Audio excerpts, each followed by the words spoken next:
Bienvenidos a todos y a todas. Agradezco infinitamente al Centro Cultural de Iman, del que forma parte APATS, y a la Fundación Sicómoro el hecho de haber propiciado y alentado este evento que constituye la primera reunión pública de nuestro grupo de investigación dedicado al estudio, la investigación y la obra y la difusión de la obra del filósofo danés Søren Kierkegaard, bajo cuyo amparo o desamparo nos acogemos todos aquellos que buscamos una verdad que tenga que ver con uno mismo o que, mejor dicho, implique a la existencia por entero. No obstante, no debemos olvidar que no es sino la insignificante necesidad de la ocasión la que nos ha reunido aquí, una vez más, en una suerte de burla infinita, o más bien divina, para hacernos conscientes de lo absurdo que es alcanzar una plena comprensión del ser que somos. Comprensión cuya absoluta realización, por otra parte, y como ya nos hace ver el autor de los papeles de A en o lo uno o lo otro, no responde ni a una determinación puramente interior ni a una determinación plenamente exterior. Porque entre ambas determinaciones, entre lo interior y lo exterior, media la más rastrera de las categorías, más arriba mencionado, a saber, la ocasión. Es en ella y por ella donde tiene lugar todo, y sin embargo, nada acontece por su propio influjo, pues ella por sí misma no crea nada. Por ello mismo no nos es lícito insertar semejante categoría en ningún horizonte comprensivo, pues ella, la ocasión, no es causa o fundamento de nada.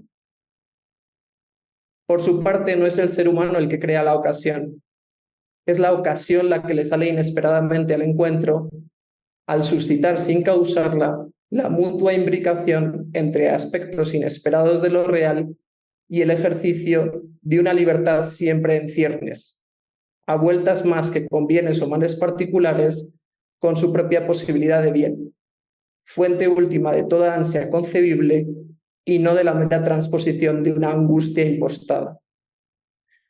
La ocasión otorga al espíritu humano aquel tinte afectivo tan propiamente suyo, que estriba en sentir el propio ser como incapaz de nada. Por medio de este tenor de carácter afectivo, el espíritu humano trata de emular el movimiento de su propia realización, en la ocasión que abarca desde su ser planteado por otro, su condición eterna, hasta la constatación en cierto modo implacable de su ser devenido o constantemente deviniendo en lo que Michel Henry llamaría, por citar otro filósofo deudor de nuestro querido pensador danés, el proceso eterno de su nacimiento trascendental. Quizás el espíritu de este grupo recién conformado, más allá o con independencia de sus vicisitudes concretas, se haya gestado a raíz y con ocasión de aquellos que en estrecha sinergia con los necromenoi sienten el peso de su propia existencia hasta el punto de no poder dejar de traslucir la propia vaciedad de su condición eterna, que linda constantemente con la nada, sin por ello llegar a identificarse con ella. Experimentar el propio ser en la vaciedad de su devenir eterno supone algo más que aceptar el propio ser, ejercicio muchas veces no exento de una desesperación bifronte que presenta hacia el exterior una cara amable, mientras que con ella vela la profunda amargura del existente con respecto a su propio existir. Supone, al contrario, tomar el propio ser por lo que es, sumergiéndose en esa dialéctica de los estados de ánimo y su bautismo, por el cual estos han dejado de constituir aspectos oscuros de lo real para pasar a iluminar aquello que, si bien se sustrae constantemente a nuestra mirada, constituye, sin embargo, la entraña y el entramado mismo de nuestra condición eterna. La afectividad es así la sede de la verdad, de nuestra verdad. Y este mismo barrunto dialéctica de los estados de ánimo condujo a un grupo de investigadores y amigos a reunirse para estudiar la obra de quien mejor y más magistralmente consiguió explorar esa dimensión afectiva de lo real, estrictamente ligada no solo con la verdad de la subjetividad, sino sorprendente e inauditamente con su despliegue en el mundo. Nótese, empero, que el acceso a esta verdad no puede ser fácil, sino difícil, pues demasiadas cosas se han hecho ya fáciles en este mundo nuestro, tan amante de un objetivismo sin cuartel. Por eso, a lo largo de los trabajos que ha estado realizando este grupo de investigación durante este año, todos sus componentes se han expuesto a experimentar, de una manera o de otra, los aprietos en los que nos ha venido a colocar el filósofo danés en su intento siempre fecundo para hacer inconmensurables lo interno y lo externo. A fin de someternos a esta inconmensurabilidad, nos entregamos a la idea, no exenta de temeridad, pero sugerida por un sabio y muy querido profesor nuestro, de comenzar el estudio de la imponente obra de O lo uno o lo otro, en su primera parte. 1000 ideas entrecruzadas han sido alumbradas en el transcurso de nuestros seminarios, aunque más que 1000 ideas debería hablarse de 1000 sensaciones, por las cuales se han ido incoando en nosotros aquellos escorzos de alteridad que tienen resonancias no solo fuera de uno mismo, sino sobre todo y más concretamente en el interior de uno mismo, que de esta perspectiva no puede llegar a constituir en sí misma una interioridad plena o lo que viene a ser lo mismo hueca. Es así como a lo largo y ancho del innegable lirismo de los de Apsálmata, el erotismo musical del Don Juan, el reflejo de lo trágico antiguo en lo trágico moderno, el lugar de la pena reflexiva, la ocasión del primer amor. Hemos podido vislumbrar los fragmentos de una existencia que va ligando, sin unir o confundir, todas sus dimensiones en la locución de un pathos. Dicho pathos adquiere sus resonancias en todas las fibras del espíritu, sobre todo en aquellas donde menos cabe esperar su revelación definitiva. Y todo ello en estricta relación con la ocasión, que lleva a la existencia lo que el espíritu no puede ni podrá realizar nunca por sí mismo, su condición eterna. Asimismo, la inmersión en el propio pathos de su existencia, más que encerrar al sujeto en sus propias posibilidades proyectivas, despierta la subjetividad a la polifonía de la propia vida. El espíritu presta así su voz a la sensibilidad para que ella misma exprese desde su idiosincrasia particular lo que éste es. Ella, la sensibilidad, no constituye plenamente lo exterior, lo contingente, lo caduco, sino que se encuentra siempre en el brete o riesgo de albergar en su interior lo que es distinto de sí misma. Dada esta comprensión de la sensibilidad, en la polifonía propia de la vida humana ha de venir incluida necesariamente la voz de otros, que en su elocución plenamente sensible traslucen también la profunda alteración que supone el espíritu para sí mismo. En honor de esta polifonía que Kierkegaard mismo llevó a cabo a través de sus seudónimos, cedo la palabra a otros, que espero se conviertan, tanto en mí como en vosotros, no en causa, sino una vez más en ocasión de experimentar los finos hilos de una verdad eterna que contra todo pronóstico aparece completamente involucrada en la índole misma del tiempo. Presento a continuación al profesor Dr. Leonardo Rodríguez Duplá. Nos honra contar con su presencia y también, en cierto modo, con su amistad. El doctor Rodríguez Duplá estudió filosofía en Madrid, Salzburgo y Múnich. Enseñó ética y filosofía política en la Universidad Pontificia de Salamanca. Actualmente es catedrático de filosofía moral en la Universidad Complutense de Madrid, España. Sus áreas de interés se han dirigido especialmente al estudio de la ética y la antropología de Max Scheler y la filosofía de la religión de Kant. De su mano nos introduciremos en la obra Una recensión literaria del filósofo danés, recientemente traducida por él mismo y publicada en la editorial Sígueme, añadiendo que además es miembro de nuestro grupo de investigación. Pues muchas gracias, y Leonardo, cuando quieras puedes tomar la palabra. Muchas gracias a ti, Juan Pablo, y gracias a los responsables de APAX por darme la oportunidad de presentar la traducción española de esta obra, una recensión literaria Y efectivamente, como acaba de recordarse, apareció hace unos meses en la colección Hermeneia de Ediciones Sígueme de Salamanca y además editada del modo primoroso, como ellos siempre lo hacen. Me parece que este libro es importante al menos por tres motivos.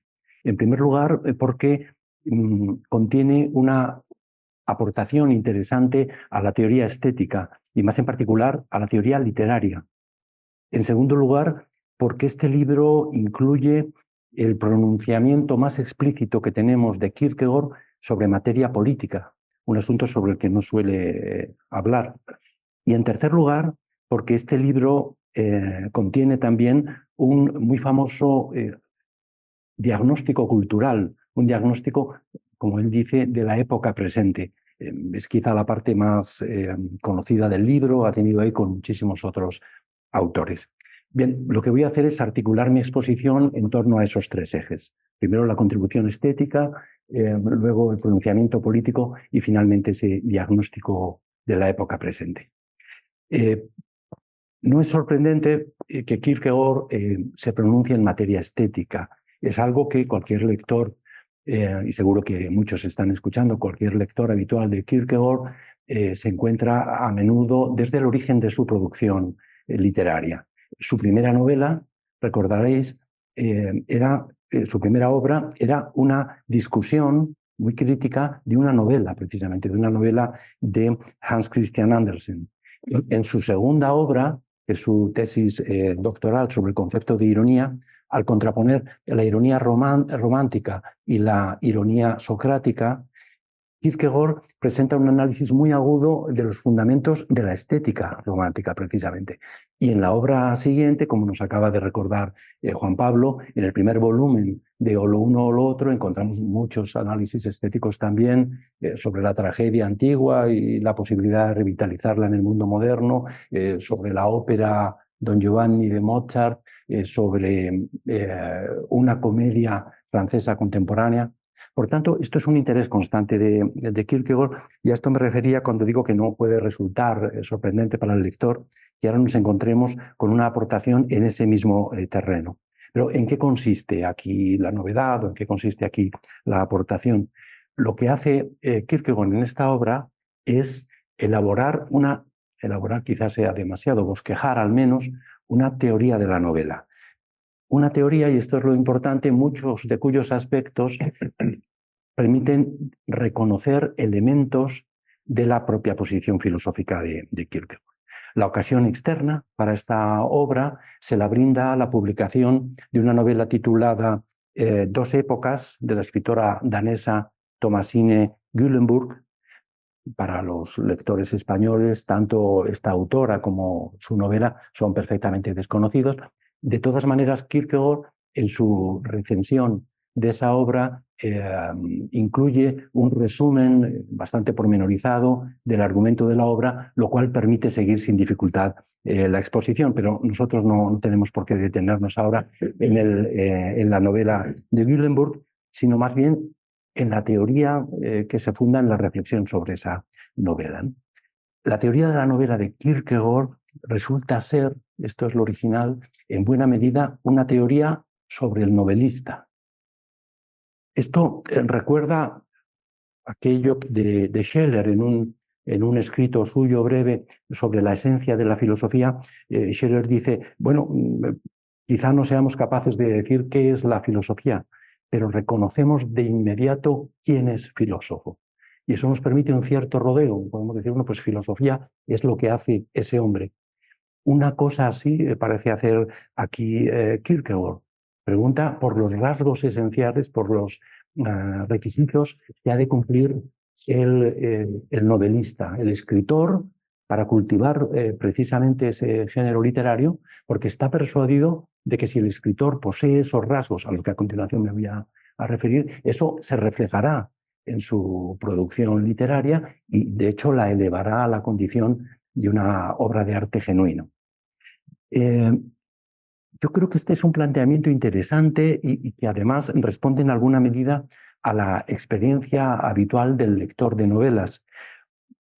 Uno no solo lee un relato, no solo lee palabras, las va entendiendo y sigue una historia, sino que uno lee también al autor, el cual de una manera misteriosa está presente en el texto y está entre las líneas de alguna manera y comparece en la lectura a sí mismo. Y esto sin duda afecta al juicio estético. Uno puede, por ejemplo, reconocer la insuperable perfección técnica de una novela, por ejemplo, de La Regenta, de la que se ha dicho que es la mejor novela española del siglo XIX, y a la vez decir que, sin embargo, uno prefiere, por ejemplo, Fortunata y Jacinta, porque hay algo en Galdós que no está en Clarín. ¿Y qué hay en Galdós que no está en Clarín? ¿Qué hay, vamos a decirlo así, en el novelista ideal? Yo creo que esta es la pregunta a la que intenta contestar en este texto Kierkegaard.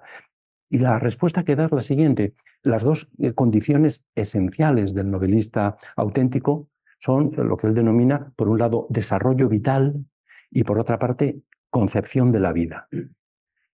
La idea de desarrollo vital no es enteramente original, está muy emparentada con la idea de Bildung, que desempeña un papel tan determinante en el neoclasicismo alemán y que tiene su reflejo en todo el subgénero literario de las novelas de formación. Solo que en el caso de Kierkegaard lo que le interesa no es tanto la formación del personaje que aparece en la novela, sino la formación del propio autor. Y Kierkegaard está persuadido de que para ser novelista, precisamente, hay que haber atravesado un largo proceso de maduración conducente a la adquisición de una verdadera personalidad individual.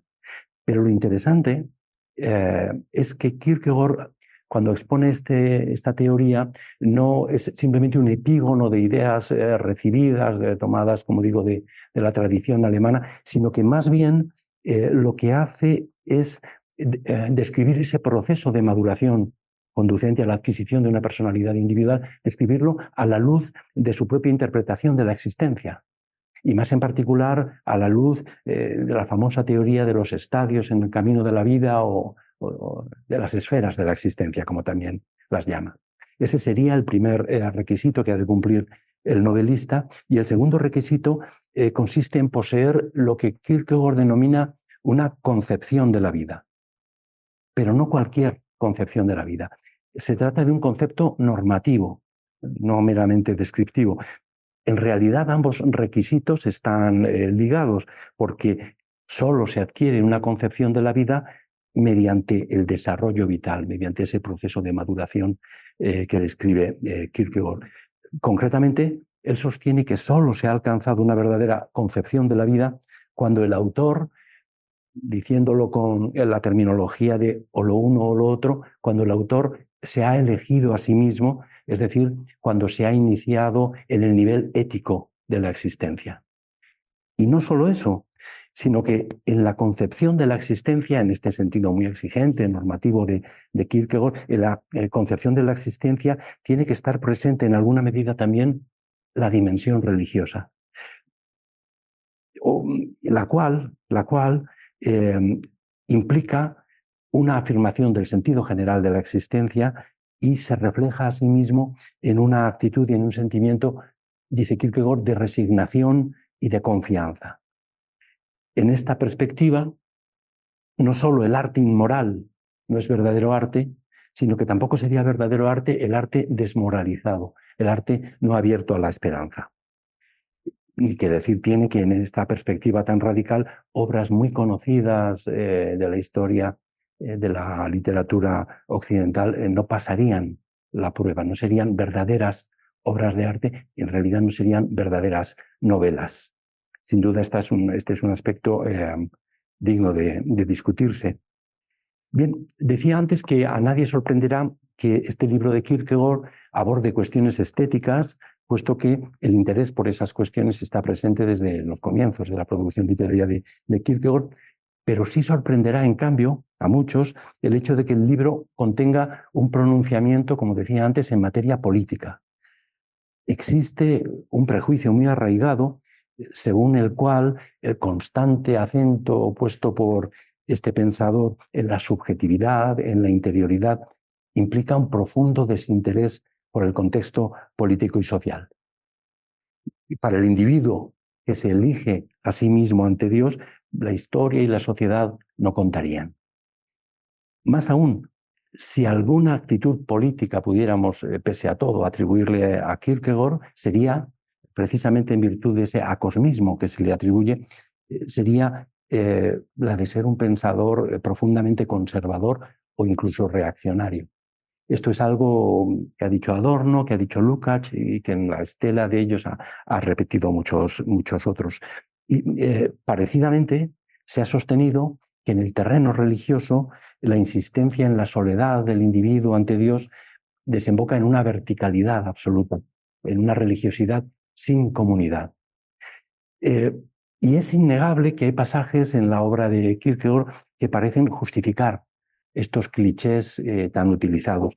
Y precisamente por eso creo que es de la mayor importancia leer la obra de Kierkegaard en su conjunto y no quedarse solo con algunos fragmentos aislados que, como digo, dan pábulo a esta interpretación. Yo creo que del mismo modo que la lectura de las obras del amor permite corregir esta idea del presunto aislamiento del sujeto religioso, de la misma manera la lectura de una recensión literaria permite corregir ese tópico del desinterés político de Kierkegaard. Y de hecho, el argumento es análogo en ambos casos. Por supuesto que Kierkegaard subraya continuamente, como él dice, el elemento de la separación, el aislamiento del individuo en relación con Dios. Pero en las obras del amor, esa relación vertical remite necesariamente a una dimensión de horizontalidad, de relación con el prójimo, y este terreno es decisivo para la existencia religiosa. Y análogamente, en el campo político, es cierto que Kierkegaard subraya la dimensión de interioridad, lo que él llama la relación apasionada del individuo con la idea, pero también reconoce la necesidad de que los individuos se unan en la promoción de esa idea. El primer momento es inexcusable, pues de lo contrario no tendríamos verdadera política, sino el gregarismo de una masa irresponsable, pero también se subraya la necesidad del segundo elemento, el de la unanimidad, el de la colaboración. El hecho es que sabemos que Kierkegaard se opuso a las dos grandes corrientes políticas de la Dinamarca de su época. Por una parte, el conservadurismo aristocrático, representado por la jerarquía eclesiástica, por Münster, por Martensen, representado también por la élite cultural danesa y a la cabeza de esa élite el hegeliano Heiberg. Eso por un lado, el conservadurismo aristocrático, y por otro, el pujante liberalismo burgués, que terminaría alzándose con el triunfo. Kierkegaard rechaza ambas corrientes políticas de su tiempo. Y las discrepancias con estas dos corrientes son numerosas y llevaría mucho tiempo exponerlas, pero podemos fijarnos en el rechazo por parte de Kierkegaard de un rasgo común a ambas corrientes de pensamiento, que es su marcado elitismo. Si algo caracteriza la actitud política de Kierkegaard, tal como se refleja en esta obra, es su reivindicación del hombre corriente. El desarrollo de la personalidad individual, esto de lo que me refería hace un momento, capacita también para la actividad política, y ese desarrollo no es algo reservado a unos pocos, sino una tarea a la que todos están llamados. Y paso, en tercer lugar, para ir ya terminando, a la otra contribución importante de este libro, al diagnóstico cultural, que está expuesto, como digo, en la parte final del texto, que es sin duda la más conocida, ¿no?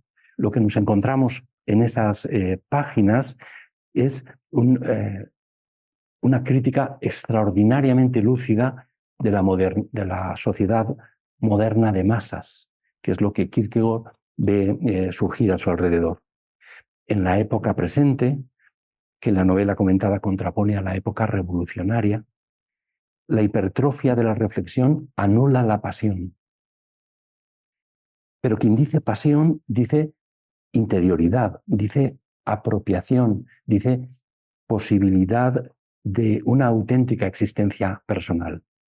Por eso dirá Kierkegaard en estas páginas que la época presente se caracteriza por la asfixia de la individualidad, por la enajenación de la responsabilidad personal en la masa anónima. La época presente es la época de la nivelación que ciega todo brote de originalidad, la época de la degradación del diálogo en cháchara que repite tópicos manidos puestos en circulación por los medios de comunicación, es la época de la conversión de la ciudadanía en público, en meros espectadores pasivos, etc. Ya digo que son ideas muchas veces repetidas que han encontrado una gran acogida. Esta parte del libro es la más famosa. Su éxito ha sido extraordinario y llama la atención que el diagnóstico de Kierkegaard ha sido asumido en buena medida incluso por pensadores cuya inspiración fundamental es muy lejana a la de Kierkegaard, incluso muy contraria a la suya. El caso más famoso es el de Heidegger, desde luego. Términos como el man, el de se o geredet, son términos tomados, y muchos otros, son términos tomados directamente de esta parte del texto. Bien, precisamente porque todo esto es conocido, no voy a insistir más en el diagnóstico propiamente dicho, pero sí diré una palabra, para terminar, acerca del supuesto fundamental que hace posible ese diagnóstico. Me refiero al profundo antihistoricismo de Kierkegaard, que es una de las vertientes principales de su crítica a Hegel. No somos, según Kierkegaard, prisioneros de la historia, ni ella aporta, una vez desentrañado su presunto sentido racional por el filósofo, ella no aporta el horizonte normativo que ha de guiar la acción humana. No somos, por ejemplo, meros miembros de una generación a la que el poder de la historia le haya asignado una tarea a su servicio. Y el término generación, por cierto, aparece en un pasaje decisivo del libro, algo que debe hacer aguzar los oídos a los lectores españoles. Por eso, Kierkegaard muestra muchas veces su rechazo de una expresión muy común en el danés de su época, utilizada a menudo, por ejemplo, por los periodistas contemporáneos, la expresión las exigencias de la época, que quizá equivaldría a aquello de la tarea de nuestro tiempo. No hay el tema de nuestro tiempo, mejor dicho, por más que en nuestro tiempo, como en cualquier otra época, haya muchas tareas acuciantes. Por eso, como digo, hablar de subjetividad, de interioridad, de pasión, implica que en un sentido esencial todo individuo está fuera de la historia y está en condiciones de juzgarla en virtud de principios que no emanan de la propia historia, ni por tanto remiten a su presunta consumación. También por eso es posible la acción política. Para terminar, querría leer para plagiar a continuación, como veréis, las 3 o 4 últimas líneas del libro. Dice lo siguiente Kierkegaard, hablando de la novela de Thomasine Gyllenburg que acaba de comentar. No me corresponde a mí llamar la atención de nadie sobre el libro, y hasta me parecería presuntuoso e inadecuado hacerlo. Pero si alguien me pidiera consejo, le diría que lo leyese, y si ya lo ha leído, que lo volviese a leer. Eso mismo diría yo, ahora ya no de la novela de Thomasine Gyllenburg, sino del libro de Kierkegaard. Yo animaría a todos a leerlo porque se puede aprender mucho de él, y a quien lo haya leído, pues que lo vuelva a leer. Muchas gracias por vuestra atención.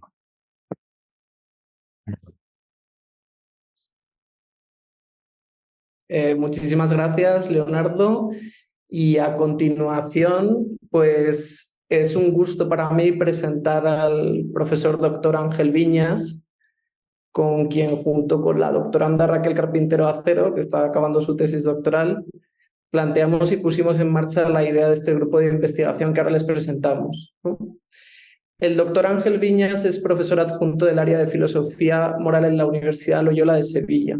Realizó su tesis doctoral acerca del pensamiento de Kierkegaard, focalizándose en desarrollar la filosofía del pensador danés como una teoría del cielo. Cuenta con numerosas publicaciones y es un reconocido investigador de la obra kierkegaardiana. Él nos hará un comentario acerca del libro de Kierkegaard de una mujer de Necane Legarreta, que desgraciadamente y por motivos personales no ha podido estar con nosotros tal y como estaba previsto en la mesa. Entonces, pues nada, adelante Ángel cuando puedas. Muchas gracias, Juan Pablo. Muchas gracias a los que estáis aquí en Madrid por haber venido esta tarde. Y muchas gracias a todos los que estáis siguiéndonos desde otros lugares. Muchas gracias por dedicar este ratito a compartirlo, a poder conversar sobre Kierkegaard. Desgraciadamente Nekane no está aquí, que es la que podría hablar con mayor propiedad sobre este libro que ella ha trabajado y que voy yo a comentar ahora brevemente y que es una joya, ¿no?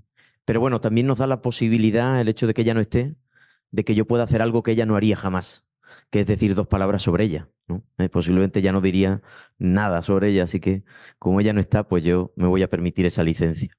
Yo voy a hablarle en estos minutitos sobre esta joya de libro junto con la recensión literaria que se lo debemos a Ediciones Sígueme, que además nos acompañan hoy aquí y que agradecemos pues que tenga la acogida de estos libros, que en fin, en ediciones bilingües, con danés, en fin, yo creo que esto, no sé cuántas editoriales hacen esto, yo me temo que una o dos a lo sumo, pero yo conozco solo una, así que agradecerles mucho, ¿no? Y este libro, que se titula así, De una mujer sobre el consuelo y la alegría, una edición bilingüe, es del año 2019 y es un libro que recoge, tiene una estructura eh, que Nekane le dio al libro y que, bueno, estuvieron de acuerdo también en la propia editorial, ¿no? Sí decirles que Nekane Legarreta, ella es doctoranda, también, vamos, doctora en filosofía en la Universidad Pontificia Comillas, con una tesis cuyo título seguro que lo diré mal, porque es Método y obra de la autoría en Kierkegaard o El arte de pescar con señuelos de pluma, o algo así, me parece que era su obra, y además es la única tesis doctoral que yo conozca, vamos, yo no conozco tanta, aquí Miguel y Leonardo conocen mucho más, pero es la única tesis doctoral que yo conozca que no tiene ninguna referencia bibliografía secundaria en el cuerpo de la tesis. Solo es una tesis elaborada a partir de los diálogos que Kierkegaard tiene, los distintos seudónimos entre ellos, y por lo tanto justificaban la tesis que es poco kierkegaardiano querer fundamentar la opinión de Kierkegaard en otras autoridades. Por lo tanto, ella lo mostró en la tesis y se la aprobaron. Por lo tanto, la tesis, y aquí hay dos que tienen mucho que ver con esa tesis y con la defensa de esa tesis, porque creo que Leonardo y Miguel estuvieron presentes, ¿verdad? Bien, este libro, como digo, salió en el 2019, tiene ese subtítulo sobre el consuelo y la alegría, y la estructura del texto es, en primer lugar, una presentación de la traductora, que quitando lo que tiene que ver explícitamente sobre el libro y sobre los discursos edificantes que recoge, yo creo que hay una página y media que yo la pondría delante como prólogo de todos los libros de Kierkegaard. Y yo creo que, igual que hay un librito de Kierkegaard sobre el examen a uno mismo, que habla sobre la Biblia y la palabra, lo pondría como prólogo de todas las Biblias que se tradujeran, pues yo creo que esta página y media sobre el autor, sobre los tópicos que hay sobre él y sobre, bueno, alguna cosilla que leeré ahora, yo les invito a que lo puedan leer porque me parece que es una joya.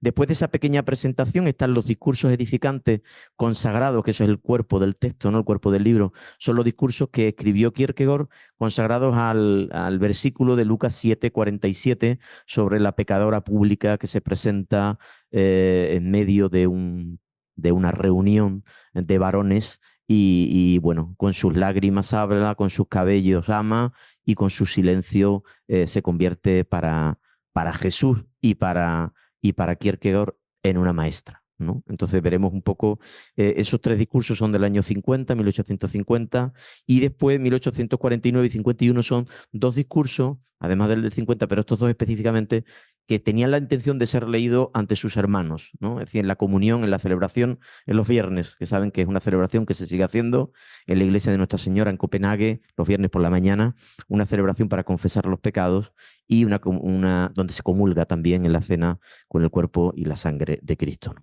Entonces Kierkegaard alguna vez leyó algunos discursos en esa celebración y estos dos están consagrados y pensados para ello. Como después veremos, tiene también mucho sentido esos dos porque están escritos uno para antes de la comunión y otro para cuando salgas de la iglesia, ¿no? Para cuando salgas de la iglesia que no se te olvide algo y vas a salir de la iglesia en función a que no te olvides de algo, y para entrar en la comunión para que sepas un poco invitarte para que entres con buen ánimo, con buen corazón.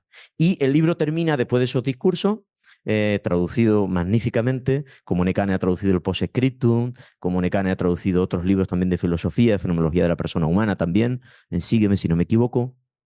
Termina el libro con un epílogo titulado A propósito de la categoría de pena en la obra de Kierkegaard, que es, pues bueno, posiblemente no será un JCR ni un Scopus Q1, pero porque está por encima de todo ello, ¿no? Es decir, es un análisis magnífico y maravilloso de la categoría de pena en la autoría y en la obra de Kierkegaard. Por eso está en Sígueme y no está en esas otras publicaciones que no tienen tanta calidad. ¿Por qué leer esta obra? Según mi criterio, ¿por qué leer esta obra? Bueno, yo creo que, como dice la Nekane en el inicio del libro, es una puerta de entrada posible y diferente a la autoría de Kierkegaard. Es decir, es una puerta posible de entrada a la obra de Kierkegaard diferente, ¿no? No la clásica, suponiendo que la clásica pueda ser el concepto de ansia, o migajas, o el post-scriptum, o lo uno o lo otro, o la enfermedad mortal, ¿no? Es una puerta de entrada y una puerta muy luminosa, ¿vale? Por lo que dice y por cómo lo dice. Como he dicho antes, los 3 discursos están dedicados a ese texto y he dicho que el segundo está pensado para antes de la comunión, el otro está más pensado a después de la comunión y el primero, que es un discurso que salió como librito solo, es decir, el solo porque los otros vienen acompañados de otros textos, pero el primero solo, pues es donde aparece esa idea, que es la idea central de los 3 discursos y que es absolutamente paradójica, a Kierkegaard le da mucho que pensar, y es que podemos aprender de una prostituta a amar, ¿no? Y todo, bueno, esa tesis, que es un poco así, que conecta con Mateo 21, ¿no? Las prostitutas os precederán en el reino de los cielos. A Kierkegaard eso le da mucho que pensar. Y ese texto en concreto, él dice podemos, y ese podemos lo insiste continuamente. Y el texto se ve, ¿no? En el castellano, el poder aprender de ella. No necesariamente, porque como dice muy bien Kierkegaard en el cómo lo dice, él no se considera autoridad, él no hace un sermón, él no hace apología, él no hace teología dogmática, no dice que no esté bien hacerlo, y eso está bien hacerlo, pero él no se siente con la autoridad para hacerlo, ¿no? El qué dice nos habla de la pena, pero es muy interesante que el título que le pone Nekane es del consuelo y la alegría, porque es en el fondo donde a lo que apunta Kierkegaard. Muchas veces nos hemos quedado en algunas lecturas en la pena, en la angustia, en la desesperación, bueno, y algunos estamos intentando desde hace muchos años en decir que eso apunta a otra cosa, ¿no? Que sea una alegría, que sea un consuelo, que sea una paz, que es una dicha que ahí se va barruntando, ¿no? Nos habla de una pena, de una mujer, del consuelo y la alegría que ella encontró. Nos habla del silencio como forma de amar, de un silencio que no consiste en no hablar, sino en no poder hablar, que es lo que le pasa a esta mujer y lo que le pasa a Abraham también, en Temor y Temblor. No pueden hablar, como no hay palabras para poder expresar algunas experiencias singulares, ¿no? Nos habla de las lágrimas como lenguaje elocuente, nos habla de la alegría escondida en la pena. Y cómo lo dice, Kierkegaard lo dice con una magnanimidad muy grande, que además se recoge en una de las introducciones a esos discursos, que como saben algunos tienen oraciones, otros tienen algún prólogo, ¿no? Y en el prólogo al texto, al primer discurso, dice así Kierkegaard, ¿no? Que remite a otro prólogo de otra obra anterior, ¿no? Cómo él se dirige a su obra, ¿no? Cito cómo Kierkegaard habla de sus discursos, de sus obras. Dice, allí yacía como una insignificante flor escondida en el gran bosque, buscada no por su esplendor, ni por su fragancia, ni por su valor culinario, pero también vi o creí ver cómo el pájaro, que yo llamo mi lector, oteó de repente su presencia, descendió, lo tomó, lo portó consigo, y una vez visto esto, ya no vi nada más. ¿Por qué? Porque el cómo es ni siquiera el autor es aquí lo decisivo ni el centro. Es una manera de escribir en el que ni el autor, ni siquiera estrictamente hablando el texto, es lo decisivo, sino el lector o la lectora. Es decir, aquí hay una manera de entender la escritura que es todo lo contrario de ciertos textos hegelianos. Algo así como, voy a escribir de tal manera que ya no haga falta más escritores, solo lectores. Ya nadie tiene que escribir nada más, léanme, ¿no? Es decir, aquí hay una manera de respetar al lector de tal manera que lo invita, si quiere, a una cita con el texto y que él se apropie del texto y que él lo haga suyo en función al momento en el que se encuentra, ¿no? Yo creo que este texto habría que leerlo también porque ayuda a acercarnos a una visión más completa. Como ha dicho antes Leonardo, este autor escribió a dos manos, como sabemos, ¿no? En algunos textos suyos, él escribió con la mano izquierda y con la mano derecha, ¿no? Y hay gente empeñada en solo leer lo de la mano izquierda, o más aún, dice Kierkegaard, algunos están empeñados en leer con la izquierda lo de la derecha, lo de la derecha lo de la izquierda. Y claro, entonces, ¿qué es lo que pasa? Pues que o paganizamos los discursos edificantes o hacemos de los seudónimos pues algo que no es, ¿no? Y entonces, pues nos encontramos con lecturas tan peculiares con las que a veces podemos encontrarnos y él también pudo ver, ¿no? Yo creo que también es importante un texto para filósofos y me atrevo a decir, en la medida que he estudiado algo de eso, para teólogos también, ¿no? Creo que es un texto en el que a los filósofos les puede ayudar a descubrir y a pensar la verdad que hay en lo estético. Y esto Nekane lo subraya mucho, ¿no? También en su tesis.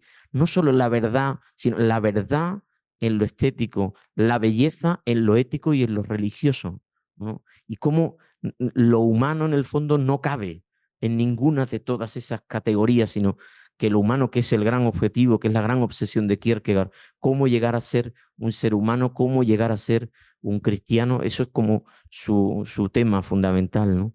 Para los teólogos también diría la importancia de pensar la pena de Dios, también la pena de María, que aparece también en el texto. María es una dama de la pena, diferente a las de lo uno o lo otro, pero es una dama de la pena porque en su caso no es por los pecados, pero la pena no está exento el cielo de pena, diría Kierkegaard, ¿no? Y en María habla, incluso en la pena de Dios también se atreve a decir alguna cosita, ¿no? Y por supuesto la relación entre pecado y amor. Yo creo que también sería muy interesante para los teólogos, si me lo permitieran, ¿verdad? En la medida en que vemos que hay una manera de hablar de Dios sin dar sermones. Hay una manera de hablar de Dios sin ser apologeta. Hay una manera de hablar de Dios sin necesidad de ir continuamente convirtiendo a alguien, ¿no? Sino hay otras maneras que a lo mejor pueden ayudar a que se pueda descubrir otros elementos de Dios, ¿no? Por avanzar un poquito en el tiempo, que ya no sé cuánto llevo, pero voy a intentar verlo por el móvil, ¿vale? Voy a pasar un poquito a un último punto que sería algo así como la actualidad, ¿vale? Por darle un poquito, aunque ya la pregunta sería un poco extraña, pero en fin, como se presenta un libro, pues hay que algo sobre la actualidad del libro. En fin, yo ya creo que con todo lo que he dicho es súper actual, pero bueno, no sé, igual alguno no. Bueno, yo creo que aquí hay una manera de hacer filosofía, insisto, una manera de hacer filosofía. Sí, Lucas 7:47, sí, un texto de la Biblia, sí, comienza con una oración alguno, sí, es una manera de hacer filosofía, insisto, que por no renunciar a la verdad, a la búsqueda de la verdad, no deja de analizar y acompañar ningún texto, ningún acontecimiento. Es una manera de hacer filosofía en la que quiere respetar los acontecimientos y los textos que han dado vida y alimentado a los seres humanos. Hubo un momento en el que se puso de moda que Kierkegaard era el modelo o uno de los modelos de la antifilosofía, ¿no? Bueno, yo diría que es un cierto modelo de una cierta filosofía, ¿no? Anti de alguna filosofía. Pero si la filosofía no hace algo de lo que Kierkegaard hace, pues igual entonces hay que inventar otra nueva área o disciplina, no sé. Una manera de hacer filosofía donde el amor, la dicha es lo central, desde la constatación de las penas, de los dolores, etcétera, ¿no? Un análisis de la pena como categoría transversal, lo dice Nekane en su estudio posterior. ¿Por qué? Porque la pena aparece en los textos estéticos, la pena aparece en los textos éticos, la pena aparece en los textos religiosos, porque la pena es una categoría humana y no se deja decir del todo, y por supuesto la categoría de los estadios, como unos se van superando a los otros y demás, yo creo que eso ya ha quedado archisuperado, ¿no? Lo humano es lo que le preocupa y la pena, pues es una categoría transversal, elástica, ambigua, como otras en Kierkegaard, el salto, el ansia, la desesperación, etcétera, ¿no? Es decir, otra manera y un texto fundamental para entrar en esa experiencia de la culpa, de la pena, de la dicha, del consuelo, de la alegría. Para ir terminando, ¿no?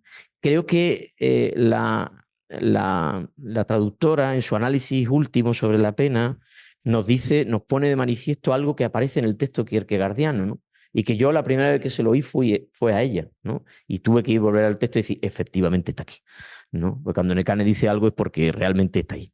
Y es que la pena es una enfermedad para la vida, no para la muerte, a diferencia de la desesperación. La pena puede ser una enfermedad que da vida, porque la pena pone de manifiesto una serie de resortes interiores, de sensibilidad, de descubrimiento del valor, de dolor por lo que vivo y no vivo, por un montón de elementos que, claro, en la pena aparece ahí barruntado una enfermedad que te da vida, no que te mata, como es la desesperación, que lo peor de ella es que además no puedes morirte, ¿verdad? Me gustaría terminar, porque ya estoy en los minutos, leyendo un textito muy breve de lo que dice Nekane en su prólogo, que he dicho antes, que lo he ponderado tanto. Bueno, soy andaluz, permitirme la hipérbole, ¿vale? La exageración, que habría que ponerla en todos los textos kierkegaardianos. Dice ella, digo por sí, alguien podría objetar inmediatamente que estos discursos, al fin y al cabo, no son sino sermones encubiertos, puesto que todos ellos se inician a partir de un fragmento de las Sagradas Escrituras. En esta ocasión, Lucas 7:47. Y sospechar, por tanto, que leyendo este librito uno se expone a ser sermoneado. Pues bien, no es así. Y no porque haya algo en contra de un buen sermón, de ninguna manera, sino porque en el prólogo a sus discursos Kierkegaard insiste una y otra vez en que no son sermones sino simples discursos, precisamente porque él carece de autoridad, es decir, porque él no es quien para presentarse con autoridad bíblica ante nadie y mucho menos para juzgar a nadie. Así pues, lectora o lector, no te sientas ni sermoneado ni prejuzgado, simplemente acude a un banquete a hallar consuelo y alegría, a festejar. Ten presente que ni el autor ni su intención cuentan en este momento, sino una mujer, esa mujer perdida y su lector, tú, en torno a la búsqueda del verdadero consuelo y la alegría. Tú, lectora o lector, o mejor dicho, oyente, siempre y cuando quieras aceptar la sugerencia de Kierkegaard de que los discursos sean proclamados en compañía y en voz alta. Pues muchas gracias por la atención. Te doy la palabra a Juan Pablo. Muchísimas gracias, Ángel, por tus palabras. Espero que se oiga, porque todo muy bonito. Vamos entonces a continuación allá al último de los expositores que nos toca. Por último, contaremos con la intervención del profesor doctor Miguel García Baró, Real Académico de las Ciencias Morales y Políticas de España.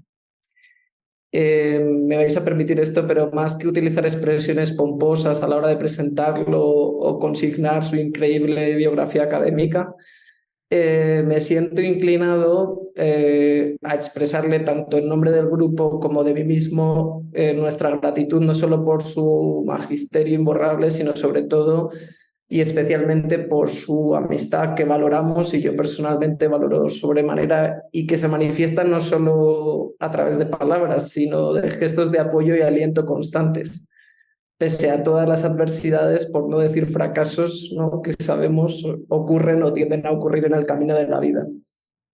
Asimismo, he de decir que sus palabras siempre cuentan con ese efecto extraño de interpelación existencial y a través de ellas y siempre en una suerte de comunicación indirecta uno puede llegar a sentir en una alternancia incesante de dolor y alegría que si bien, y le cito aquí, nunca somos el amor o puramente el amor, nunca tampoco viajamos tan lejos del amor como para olvidarnos definitivamente de él. Él nos hablará de la importancia del pensamiento de Kierkegaard y sin más les dejo con su palabra para acabar con esta polifonía. Cuando quieras, Miguel.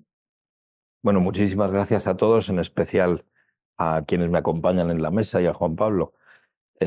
Somos todos muy amigos y eso es, yo creo, lo que nos ha permitido filosofar en común tanto tiempo.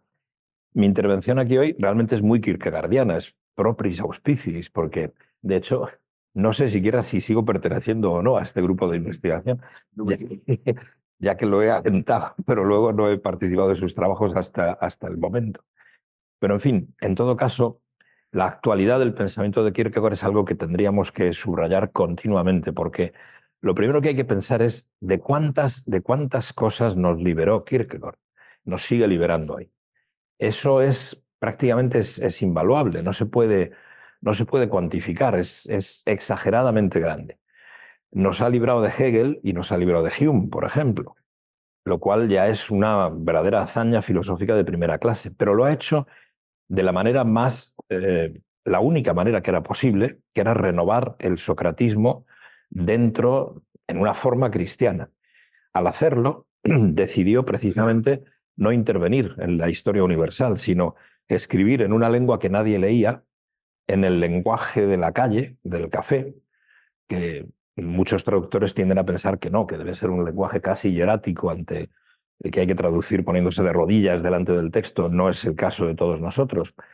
Y de esa manera, sin una intervención pública grandiosa, justo al revés, no anunciando ningún sistema, ningún antisistema, ningún, como él dice, no yendo ni en el cortejo que va desfilando por la calle arrasando la historia universal, pero tampoco es que uno se ponga en una ventana a mirarlo, ni que, no, sino en un lugar que casi no existe, que casi es imposible, en un no lugar, se sitúa ese discurso que hay que ir a buscarlo y que de hecho tardó en hacer en lograr sus frutos 60 o 70 años, porque las influencias decisivas que lo abrieron a la cultura de Occidente que tanto lo necesitaba, pues probablemente son Karl Barth y Miguel de Unamuno, esencialmente.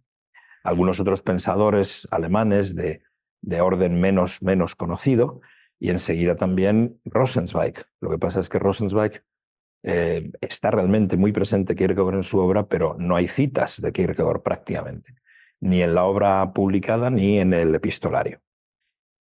Pero claro, esa liberación es precisamente la que se expresa con: yo, decía Kierkegaard de sí mismo, tengo una relación dialéctica absolutamente con todo, lo cual es una especie de locura. Quiere decir que no hay ningún fenómeno en la existencia humana que de alguna manera no haya sido objeto de la reflexión de Kierkegaard. Y sin embargo, esa es justo la aspiración que hubiera podido expresar Hegel, solo que triunfantemente. Para Kierkegaard no, eso efectivamente aporta pena, aporta tensión, aporta ansia y aporta sobre todo una inquietud existencial que muchas veces se llama pues pasión o pasión absoluta. De manera que si Hegel es la dialéctica perfecta, Kierkegaard es más dialéctico que Hegel, en algún sentido que hay que explorar de modo técnicamente filosófico.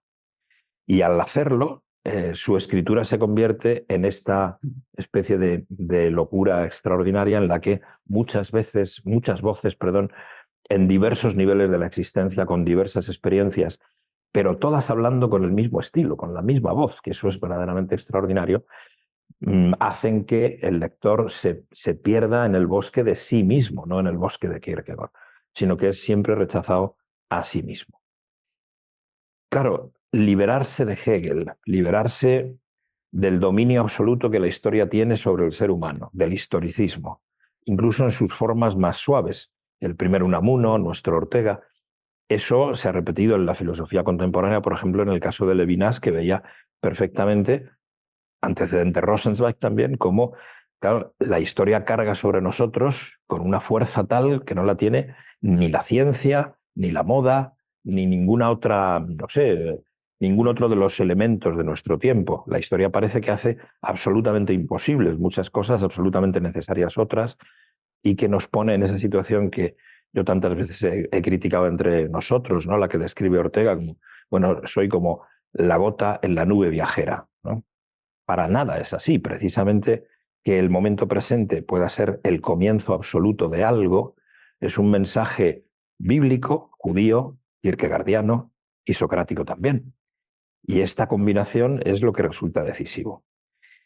Yo creo que todavía hoy nosotros no nos hemos liberado lo suficiente del peso de la historia ni de otros muchos pesos. Es decir, pensamos más bien un poco justo en la medida en que parece que lo necesita nuestro tiempo, pero eso no es lo que Kierkegaard aporta, sino básicamente esta liberación radical que nos pone, claro, confrontados con nosotros mismos y con lo absoluto respecto de lo cual tenemos que hablar y tenemos que vivir. Ese es el secreto, la interioridad, la apropiación, el hacer aquello que tan bellamente dice en alguna oportunidad Kierkegaard, hacer que la verdad solo si es realizada en nosotros mismos es verdad, si es sabida no es verdad, si es solo sabida no es verdad. Es decir, es la lejanía completa de lo que también entre nosotros en conversaciones ayer tarde aquí, hablando de un texto muy próximo a los textos de Kierkegaard, que es el Fedro platónico, la primera descripción, el primer diario del seductor, solo que hecho esquemáticamente, cínicamente, para llevar precisamente la cuestión del amor a un terreno filosófico infinitamente superior a aquel en que se planteaba en la Grecia del tiempo de Sócrates. Bueno, pues ese gran esfuerzo, que es en el que consiste verdaderamente el trabajo de Kierkegaard, se hace de tal manera que, a la vez que todos los elementos de la intersubjetividad están puestos, se nota cómo un ser humano, en la medida en que lo es, necesariamente está ante lo absoluto y tiene que dar una respuesta ante eso. Y esa respuesta es una respuesta que o bien se convierte en una enfermedad hacia la muerte o en una pena hacia la vida. Y bueno, los matices de todo eso han hecho que Kierkegaard haya rescatado para la filosofía no únicamente esto, que es el punto fundamental, la liberación respecto de la historia, la plenitud del presente como comienzo de una novedad a la que todos estamos siempre llamados, es decir, cada presente como un acontecimiento que puede tener más o menos densidad, algo en que viene lo pasado a reiterarse, pero que siempre nos invita, de una manera también muy socrática, no hay vida posible sin examen, incluso si parece que estás solo y nadie te interroga, la vida lo está haciendo y lo absoluto está ahí detrás. Eso es absolutamente esencial, pero también de paso Kierkegaard ganó para la filosofía nada menos que toda la plenitud de las artes, en especial del arte literaria, desde luego. Lo recordaba antes Leonardo con ese texto tan interesante que tuvimos la buena suerte de que él lo presentara con una traducción extraordinariamente buena en Ediciones Sígueme. Pero es que antes de Kierkegaard, por ejemplo, en la filosofía del arte de Hegel, parecían asumidas todas las artes como hermanas pequeñas o, en fin, huérfanos que por fin habían sido recibidos en un asilo por la filosofía. Ahora resulta que como la dialéctica de Kierkegaard es una dialéctica que se hace con toda la plenitud del ser humano, no únicamente con una razón que va absorbiendo en lo que llama Hegel el concepto, todos los fragmentos de sentido que parece haber en toda la historia. Eso hace que la belleza literaria, la poesía, el teatro, el diálogo y seguramente, y por qué no, como han hecho otros autores, Michel Henry, en fin, la pintura, el resto de artes se puedan incorporar realmente en la filosofía.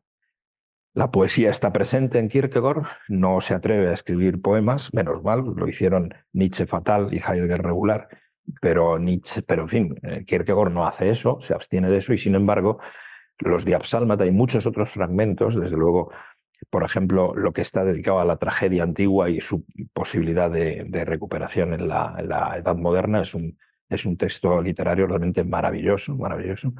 Pues eso es también parte de la liberación kierkegaardiana.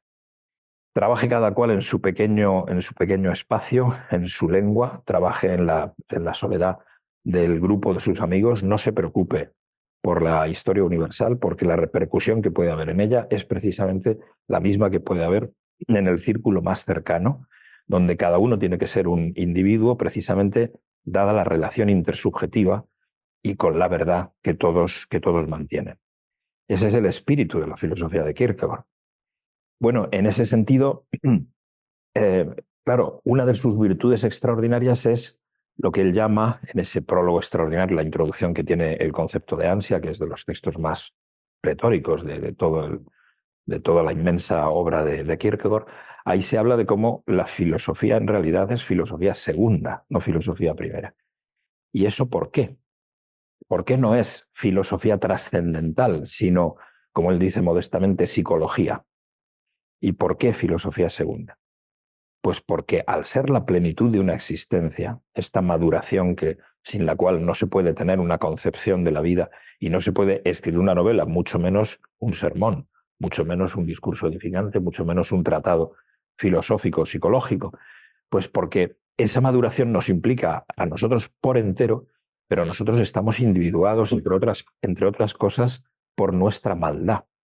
Algo absolutamente fundamental. No es que ella sea la marca de nuestro ser individuos. Nuestro ser individuo está justamente en tensión respecto de eso y por eso es una tensión absoluta también. Porque estar en la maldad es estar recayendo en ella hasta hundirnos en lo más profundo. Pero resulta que nosotros no podemos en realidad atrevernos a explorar la mente de Dios tal como era antes de la creación del mundo, según dice Hegel, ni nada por el estilo, sino que lo que escribimos es lo que hemos experimentado en tensión hacia lo que deberíamos experimentar delante del secreto divino. Por tanto, lo que expresamos nunca es algo, lo dijo Leonardo nada más empezar, nunca es algo que pueda decir enteramente lo que es una interioridad. ni lo que es un diálogo intersubjetivo, ni siquiera lo que es una oración. No puede hacerlo. Y sin embargo, intentándolo una y otra vez en algo que, como repito, no es simplemente una especie de obra gnóstica, sino realmente de trabajo edificante para con uno mismo, para con los lectores y para con la pequeña sociedad con la que uno pueda reunirse, ¿no? Al hacer eso, lo que se está haciendo es no diciendo qué es lo absoluto, no diciendo cuáles son las condiciones de posibilidad, por ejemplo, ontológicas de la creación o de la... No, ni siquiera se puede construir una teoría del conocimiento que pueda poner unas bases definitivas en las condiciones de posibilidad de todo conocimiento. No es eso lo que pretende Kierkegaard, sino que la limitación de nosotros mismos, dada sobre todo por nuestra condición moral inevitable, de gente, bueno, pecadora, por qué no decirlo directamente así, obliga a que nuestro trabajo tenga ese sello que precisamente es la marca de lo humano en él. Y de ahí que este sea un trabajo que se escribe en danés, no se escribe en el árabe sagrado, que es la lengua de Dios, ni se escribe en el hebreo, que podría pretender ser la lengua primitiva. No es un trabajo en absoluto de gematría, de cábala. Es, por el contrario, el reflejo de toda una existencia que, al presentarse así y sabiendo que el secreto no se puede violar de ningún modo, lo que procura es algo muy semejante a lo que don Miguel de Unamuno hizo en España tantas veces. Bueno, hagamos que nuestro esqueleto esté realmente dentro de nosotros y no sea el exoesqueleto y los élitros y todo esto que nos hacen realmente mucho más un secreto cuanto más intentamos expresarnos, mucho más unas nulidades que pretenden intervenir en la historia universal que no unos auténticos individuos. Y al hacer eso, pues es como poner en común nuestras penas, cosa que decía muchas veces Unamuno, y en ese sentido a lo mejor la humanidad entera termina por cantar un himno que pueda resonar de una manera que sea ya una especie de auspicio de la parusía del cielo, una especie de celebración previa. El trabajo de Kierkegaard, como fue la tesis de Ángel, ¿no? Pues estábamos los dos muy de acuerdo en que era absurdo que se considere que la obra de Kierkegaard es negativa, pesimista, triste, angustiosa. Es todo lo contrario, es un anticipo de la plenitud. Lo que pasa es que Kierkegaard sabe muy bien que la plenitud es lo más exigente, que lo divino es infinitamente exigente y que entonces, para poder hacer de eso una exigencia que va muchísimo más allá de la construcción de un sistema conceptual, son necesarias operaciones existenciales sumamente complicadas. Entre otras, la de no atreverse a lo mejor a confesarse plenamente cristiano, sino solamente una especie de hombre en devenir hacia lo ético y hacia lo religioso, y siempre prendido también en lo estético. Bueno, pues todo eso creo que ha sido lo que todavía hoy, para cualquier lector de Kierkegaard, aunque ahora tengamos la obra de ruptura de Rosenzweig, la de Levinas, la de Michel Henry, la de Unamuno, que es quizá una de las, a partir de la crisis del año 98-99, es una de las versiones más kierkegaardianas en la literatura filosófica, de las que hay disponibles, ¿no?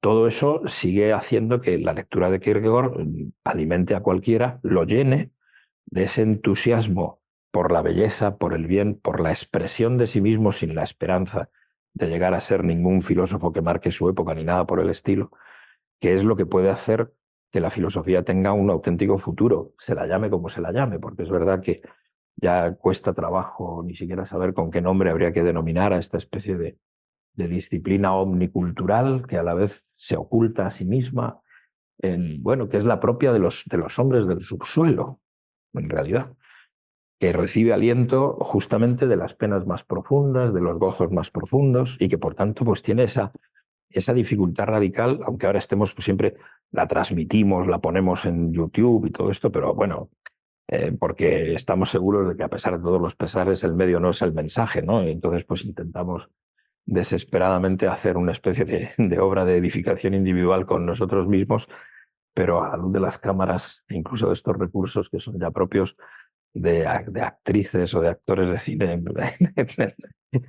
Pero bueno, eso es también parte de la paradoja de la presencia de la filosofía hoy. ¿Dónde puede estar y cómo puede estar? Bueno, son cosas que leer a Kierkegaard nos sigue inspirando para todo eso. No es que Kierkegaard haya sido el final, sino que es el principio de muchas cosas que cuesta un terrible trabajo pensar cómo habrían podido producirse sin él. Hegel es el final, esto lo decía muchas veces Rosenzweig con muchísimo sentido.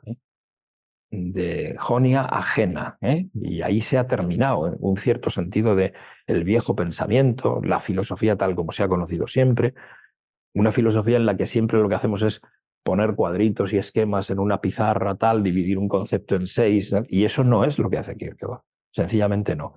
Si intentamos eso con su trabajo, pues nos encontraríamos, como seguramente le está pasando también pues a Raquel, ¿no? Intenta hacer un trabajo sobre la noción de espíritu. Pues realmente, bueno, tendrá un fichero casi caótico, pues porque depende de en qué texto y en qué contexto lea esa palabra, que además no tiene semejanza con ninguna otra en las lenguas indoeuropeas, que yo sepa, ¿no?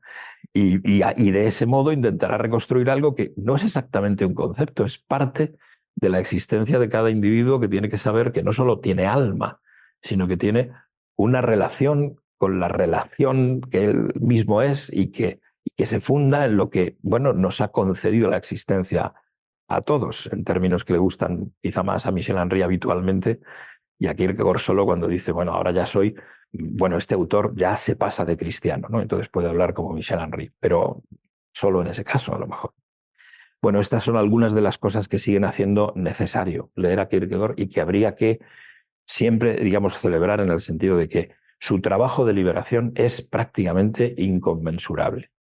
Y el método en el que él siguió es un método de dificilísima imitación, porque, y esto sería entrar en otra cuestión muy delicada, ayer mismo la tocábamos en otro seminario, de qué manera esto es socratismo y a la vez es un socratismo pasado por lo cristiano.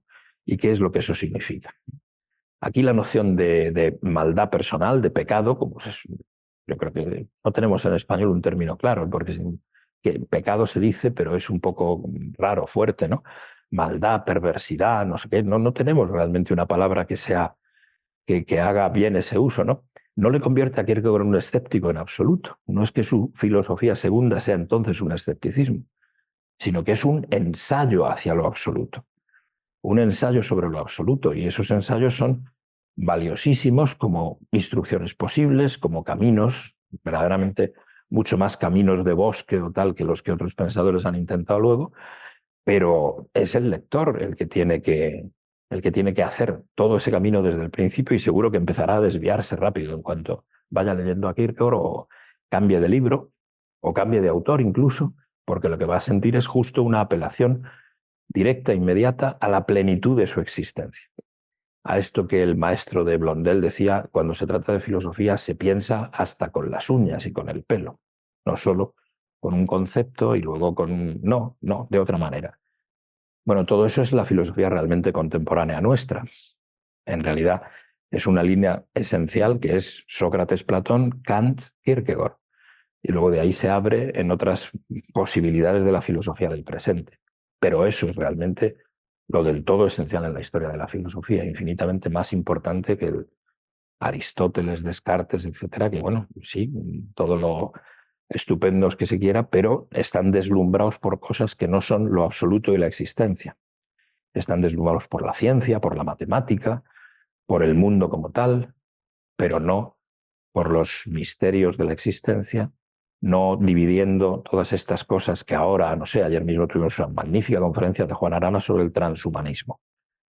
Bueno, las locuras de eso son locuras que habría que combatir, digamos, filosóficamente o científicamente, no fideístamente, no yéndonos de golpe a otro lugar, ¿no?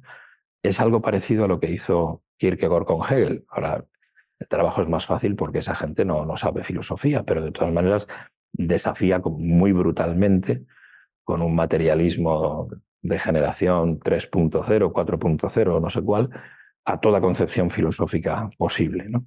Pero se trata del olvido de algunos temas esenciales, olvido que sí se ha repetido en tradiciones importantísimas de la filosofía, dignísimas de ser leídas, pero que no son el esquema central Platón, Kant, Kierkegaard. Bueno, no sé qué tiempo llevo yo hablando, he hablado más de lo que yo debía y ellos han hablado menos de lo que tenían que haber hablado, pero ya con eso me parece que podemos dar paso a que las muchas personas que están atentas intervengan. Sí, perfecto, muchísimas gracias, Miguel. Y pues si les parece vamos a dejar espacio para que haya alguna intervención. Vale, tenemos aquí a Ana Fioravanti que quiere intervenir, entonces le vamos a dejar espacio para que lo pueda hacer. Eh, Ana, cuando quieras, toma la palabra. En realidad quería hacer una pregunta, si me permiten,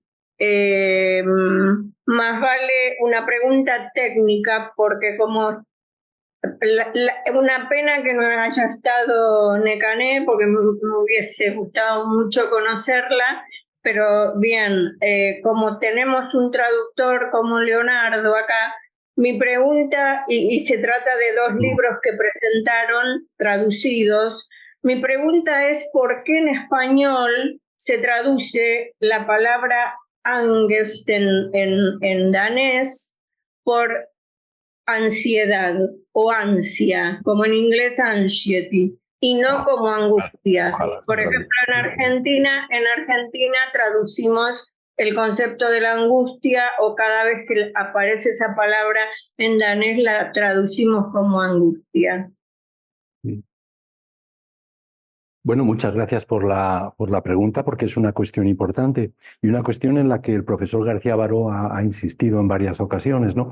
En realidad conduce a error traducir esa palabra por angustia, y sería mucho más adecuado traducirlo por ansia. La razón fundamental por la que sería preferible, bueno, es que se corresponde más con el sentido que quiere dar Kierkegaard a este término, pero hay que recordar que además él insiste en que es un fenómeno que, como todos los fenómenos de la vida del espíritu, se caracteriza por su ambigüedad. Es decir, tiene a la vez una connotación positiva y negativa. Y eso ocurre también con la palabra ansia en castellano. En un sentido, ansia es deseo, y en otro sentido, ansia es ansiedad. Tiene, por tanto, un matiz positivo y negativo a la vez, como ocurre con el término danés correspondiente, mientras que angustia es puramente negativo, no hay manera de encontrarle un sentido positivo a esa expresión. De manera que lo deseable sería que nos acostumbráramos a seguir esta sugerencia de Miguel y traducir normalmente por ansia. ¿Qué es lo que ocurre? Que está tan establecido el uso contrario, y que además esto ha sido acogido, como es sabido, por Heidegger. Y en Heidegger sí que resulta adecuado, yo creo, traducir por angustia. Y como un texto remite tanto al otro, ahora se hace difícil ir contra el uso establecido. Pero lo deseable sería, desde luego, traducir por ansia, yo creo. Sí, la palabra es la misma en realidad, pero los matices semánticos en español hoy son distintos. Entonces, dada la apropiación que hace de angustia, angst, angest, bueno, Heidegger en Ser y Tiempo, es tan distinto lo que dice Kierkegaard sobre ello, que mejor anxiety o ansia. Curiosamente, yo creo que la angustia en el sentido de Heidegger se parece mucho más a la Fortwilelse, a la desesperación en el sentido de Kierkegaard. Esa sería la verdadera equivalencia, pero esta traducción defectuosa nos hace entender como equivalentes. El propio Heidegger en su presentación induce a ello, ¿no? Cuando dice, bueno, el que más profundamente ha visto en el fenómeno de la angustia es Kierkegaard, pero claro, Kierkegaard está pensando en una cosa completamente distinta. Además, Heidegger lo despacha diciendo, bueno, con esta finta habitual en él de, claro, esto es un análisis óntico, no ontológico. Esa sería otra cuestión, ¿no? Desesperación en el sentido de Kierkegaard es mucho más próximo a la angst heideggeriana. Y esa, por cierto, es otra palabra que también al traducirlo a lenguas románicas resulta difícil, porque el alemán y el danés, Verzweiflung y su equivalente danés, en realidad lo que quiere decir es una duda de la que no puedes salir. Esto es. Pero eso no tiene eco en castellano en absoluto, ¿no? Ser y Tiempo, ha escrito alguna vez Miguel, podría ser descrito, a mí me parece brillante esta idea, como una caracterización de la existencia estética, en el sentido de Kierkegaard. Pero es que la esencia de la existencia estética al final es la desesperación. Por eso. Vale, pues perfecto. Tenemos dos preguntas más. Entonces vamos a dar paso a José Flores y después a Ciela Ucar para luego ya poder cerrar el evento definitivamente. Entonces, José, cuando quieras. Ok, pues primero que nada, muchas felicidades y muchas gracias por la oportunidad de los que estamos lejos poder conectarnos, ¿no? Y seguir este tipo de programas. O sea, felicidades a los organizadores, a los ponentes, por esta traducción también. Ahí tengo una duda que es como nota al margen y es sobre la tesis que mencionaron varias veces, sobre si se puede de alguna manera acceder a ella, leerla. Y algo que mencionaron sobre la relevancia de la estética, de la cuestión estética como una vía de reflexión hacia, o de la apreciación estética, incluso hacia, o con redundancia, con ciertos ecos hasta teológicos. Pregunto si han encontrado en ese texto o en otros de la obra de Kierkegaard, es alguna de las cosas que he visto, pero creo que me influye en otros marcos teóricos, esta cuestión del universal de belleza y verdad, porque a veces algunas lecturas que se hacen de Kierkegaard se toman como si despreciara o como si el saltar de un estadio a otro fuera a dejar de lado ya esta cuestión de la belleza, cuando me parece que no necesariamente es. Entonces, bueno, quisiera conocer su opinión al respecto y de nuevo, gracias. No sé si he oído perfectamente la primera parte de la pregunta y la segunda, si te refieres a la tesis de Nekane Legarreta, que yo sepa no está en línea. Creo que además no se ha publicado, algunos le hemos animado a tiempo y a destiempo, pero bueno, está en otros quehaceres ahora mismo más relevantes e importantes, pero no está publicada. Por lo tanto, habría que venir a la Universidad Pontificia Comillas y pedir el volumen de la biblioteca, porque no sé si además la podrían compartir con préstamo interbibliotecario o aún así tampoco, no lo sé. Si se refiere a la mía está totalmente abierta. Es decir, eso lleva abierta desde el principio, en fin, igual acaba publicada por alguien en algún sitio, en algún idioma. Sobre lo segundo, yo creo que lleva mucha razón en la parte final, si yo lo he entendido bien, que ha habido un análisis que no pone en valor todos los análisis estéticos de Kierkegaard que tienen que ver con la sensibilidad, que ya decía Jean Val que era uno de los misterios, o de los enigmas, diría a lo mejor más Miguel, de los misterios que hay que seguir explorando y en Kierkegaard también, pero también la verdad que hay en la sensibilidad y en el estudio de la belleza. Y yo creo que cuando uno se para un poco, como estamos haciendo en el grupo, ¿no? O lo uno o lo otro, la primera parte, claro, por ejemplo, las damas de la pena, ¿no? Que son aquí analizadas también por Necan en el estudio final. Claro, las damas de la pena se supone que es una categoría estética, está en la parte primera, y sin embargo ahí tenemos alteridad, porque cuando alguien tiene pena es como si le visitara a alguien dentro, como si se desdoblara, porque hay un secreto interior, alguien que habla conmigo, que tengo que proteger también, que solo los que tienen simpatía con esa persona son capaces de descubrirla, es decir, solo el que ha pasado por la pena, o como él dice, solo el que le ha picado la serpiente es capaz de entender al que le pica la serpiente. Es decir, hay muchos elementos, si dijéramos de antropología, si esta palabra no estuviera tan cargada hoy filosóficamente, de análisis de lo humano verdaderamente, que se dan en esos análisis estéticos, ¿verdad? Y después, claro, lo estético y lo religioso están muy conectados. Mirad los lirios del campo y las aves del cielo, los maestros divinamente instituidos por el Señor.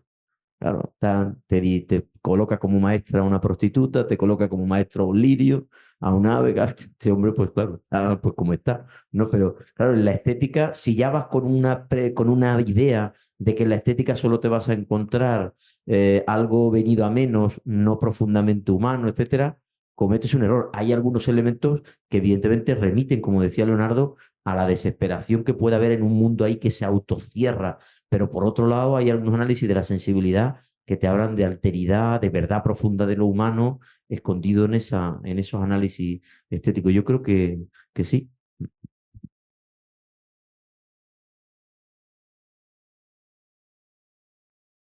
Bueno, pues si os parece, vamos a dar paso a la última de las preguntas de Cielo, que es Cielo Aucar, que por cierto pertenece también a nuestro grupo de investigación. Entonces, Cielo, cuando quieras, articula tu pregunta. Bueno, muchas gracias, Juan Pablo. Gracias a los tres, es un placer haberlos escuchado. Me gustó mucho lo que cada uno pudo aportar sobre nuestro querido danés.